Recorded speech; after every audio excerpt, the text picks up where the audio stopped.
ஆன்மீக நண்பர்கள் அனைவருக்கும் அன்பு கலந்த வணக்கங்கள். இன்றைக்கு நாங்கள் ஆன்மீகம் சம்பந்தமான பதிவில் குடம் குடமாய் ஊற்றப்படும் தேனை அப்படியே உறிஞ்சிக்கொள்ளும் அதிசய விநாயகரை பற்றி தான் நாம் இன்றைக்கு பார்க்க போகிறோம்.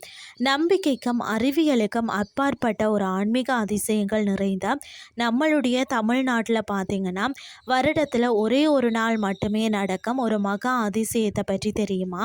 என்னென்னு சொல்லி பார்த்தீங்கன்னா, தஞ்சாவூர் மாவட்டம் கும்பகோணம் அருகே உள்ள திருப்புறம்பியம், அதாவது சாட்சிநாதேஸ்வரர் திருக்கோயிலில் வீட்டிற்கும் பிரளயங்காத்த விநாயகர் திருமேனியில தான் இந்த அற்புதம் காலம் காலமாக நடந்து வருகிறது. விநாயகர் சதுஷ்டி அன்று மட்டுமே நடக்கும் தேன் அபிஷேகம். ஆண்டு முழுவதும் இந்த விநாயகருக்கு எந்த விதமான அபிஷேகங்களும் செய்யப்படுவதில்லை. ஆனால் ஆண்டுக்கு ஒரு முறை வரும் விநாயகர் சதுஷ்டி திருநாளில் இவருக்கு விசேஷ தேன் அபிஷேகம் நடைபெறுமா. அன்று மாலை தொடங்கும் இந்த அபிஷேகம் விடுவதற்குள் நிறைவடையும். அப்போது பல்லாயிரக்கணக்கான பக்தர்கள் முன்னிலையில் குடம் குடமாக லீட்டர் கணக்கில் தேன் கொண்டு வரப்பட்டு விநாயகர் மீது ஊற்றப்படுமாம். விநாயகரின் திருமேனி மீது ஊற்றப்படும் அந்த தேன் முழுவதும் அவரது சிலையிலேயே அப்படியே உறிஞ்சப்பட்டு விடுமாம். ஆமாங்க, ஒரு சொட்டு தேன் கூட பீடத்தின் வழியில் கீழே விழுந்து வராது. இந்த விநாயகர் சிலை சாதாரண கருங்கல்லால் ஆனது அல்ல.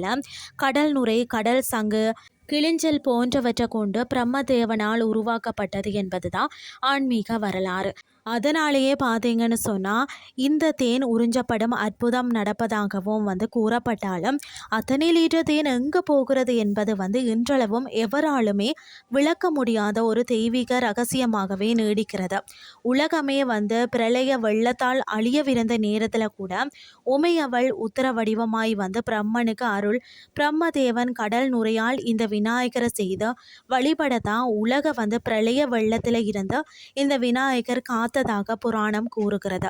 அதனாலேயே தான் இவருக்கு பிரளயங்காத்த விநாயகர் என்று பெயரா. இந்த தேன் அபிஷேகத்தின் போது விநாயகரின் திருமேனி தேன் நிறத்தில், அதாவது தங்க நிறமாக ஜொலிப்பதை காண்பதே நம்மளுடைய கண்ணுக்கு கிடைக்கக்கூடிய மகாபாக்கியம்.